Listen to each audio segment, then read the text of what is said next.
King's Fall in Destiny 2 has been a major success. As some of you know, King's Fall is my all-time favorite raid in Destiny. Ever since the Taken King, nothing else has matched the epicness of this full-scale, full-on assault of the Hive God Oryx, except for maybe Last Wish. The King's Fall raid is a journey from start to finish, especially in the context of the fresh Taken King expansion that was focused solely on Oryx and his Dreadnought. And now, Bungie has brought the King's Fall raid into Destiny 2, just like they brought the Vault of Glass into the game last year. Changes were made to the encounters, but only very slightly. The mechanics are actually improved in Destiny 2's version, for the most part that is, but I'm getting ahead of myself here. Let's break it down, starting with my thoughts on what has changed mechanically, and I won't be doing a full breakdown of how the mechanics work, just making a note of what's changed, assuming you already know how they work in Destiny 1. Now, the opening section of the raid, as well as the ship jumping puzzle, is essentially unchanged. It didn't really need a change, and it didn't get one, so that's great. And it remains to be one of the better openings to a raid. It doesn't drag like Vow of the Disciples' opening encounter, which is just painful to rerun each week. And you have to do it again for the preservation mission.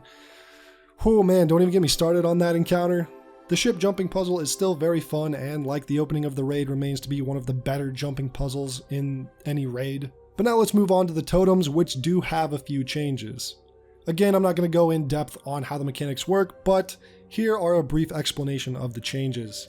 Instead of the brand swapping by standing on someone and waiting for the countdown, you now need to kill a wizard and a knight, pick up the brand stealing buff, go back inside and steal the brand from whoever's in whichever side, left or right.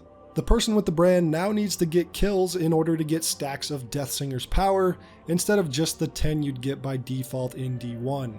The fight is definitely a lot more action-packed and enjoyable in Destiny 2.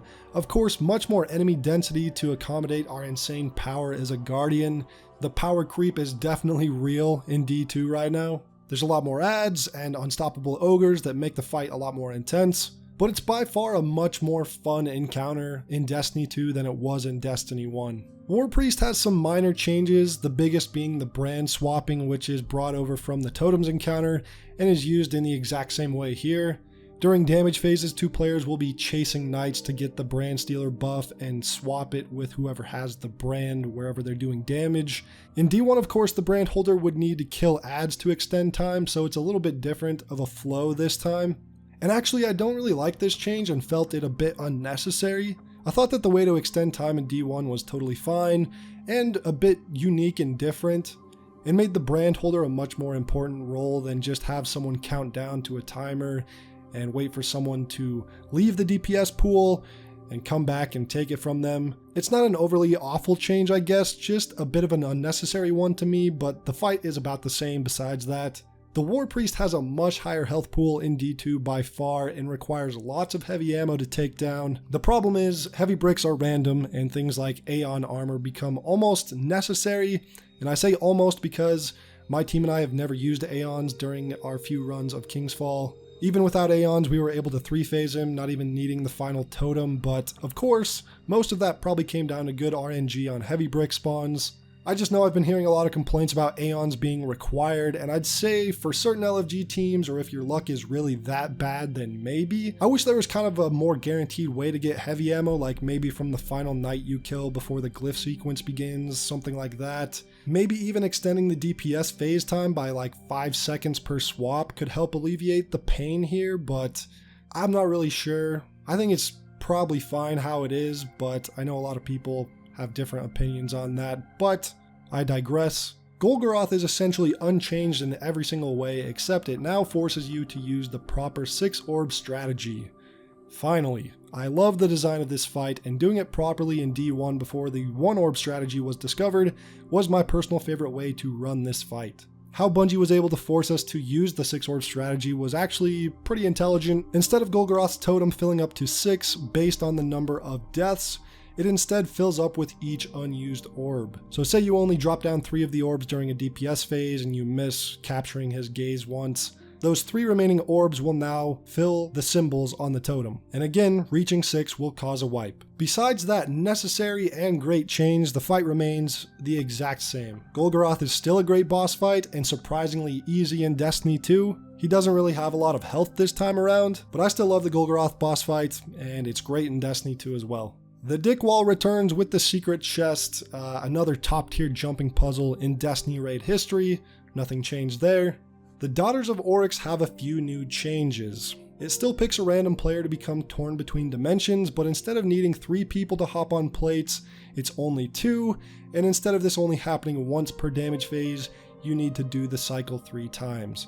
So 3 different torn players, a little bit different, takes a little bit longer, but it's a pretty good change. DPS can be done in the same way as Destiny 1, just alternating between the lower ledge of the Daughters. And this encounter is still pretty damn easy. The Daughters melt with just about anything. Right now it's Galahorn and Wardcliff Coil that puts them down the fastest, it seems. But they really aren't hard to kill with much else so long as you can hit your shots, because the flinch is still pretty intense. Again, the changes were very minor to this encounter, but I really appreciate them. It shortened up the length of being torn between dimension platforming, but of course needs to be done 3 separate times. It feels good. It's an improved version of the Daughters encounter for sure, even if it is just a small change. The Oryx dimension platforming is changed to be the same as the Daughters this time as well, but that isn't the only thing that changes with Oryx. We actually do damage to Oryx with weapons in order to kill him, rather than just use our weapons to stun him. Basically, the role of the Ogre Bombs and our weapon have swapped. In D1, we of course stunned with our weapons, and the bombs did the damage. In D2, the bombs stun, and our weapons do the damage. This is a great change. I mean, DPSing bosses is what we all love in Destiny 2, and doing it to Oryx feels great. The rest of the fight is mostly unchanged, except it's random whether Oryx will spawn a Shade of Oryx or spawn bombs on you. Overall though, I'd say this small change makes the Oryx fight a lot more fun and action-filled, and requires probably the highest DPS check out of any raid encounter with the largest final stand out of any boss. And it is pretty wild how just a few small changes can greatly improve a fight, but Oryx is a great example of that.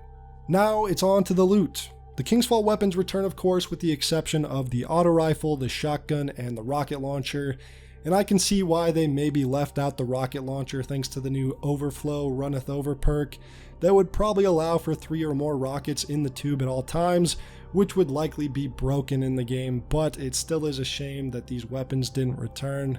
The weapons that did return, however, are by far much better than they were in Destiny 1.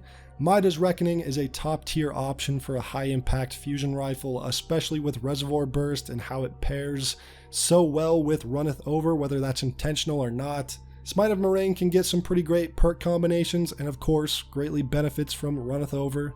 And the same goes to both the Scout and Machine Gun. Right now, the Doom Scout is my favorite weapon to run this season, with Anti-Barrier Scout being the mod. And Zaouli's Bane is actually good now, thank God. Nothing but positive things to say about the legendary weapons. They are all very much improved over their D1 counterparts. The raid exotic Touch of Malice is no longer a quest exotic, but functions basically the same as it did in Destiny 1. I was lucky enough to get this weapon on my first clear. The weapon now has an amazing alt fire that buffs weapon damage by 50%. You kind of shoot out one of those Taken Captain blights. Touch of Malice of course remains pretty top tier in the Kingsfall raid especially, but is definitely usable in any raid boss fight. There's a lot of videos out right now showcasing Touch of Malice melting bosses in every single raid, so it definitely has its place. The armor of course makes a return to the game, which is great to see. I was hoping to see maybe the Age of Triumph version of the armor sets, but they didn't do that for Vault of Glass last year, so I wasn't necessarily expecting it. Maybe they will release them sometime down the road. Please, Bungie, do it. Nothing tops the look of that D1 Age of Triumph armor.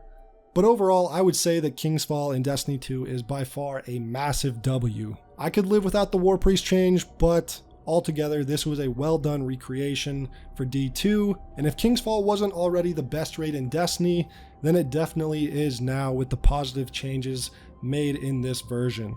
Thank you so much for watching. Comment your thoughts on the raid down below, and I will see you all in the next one.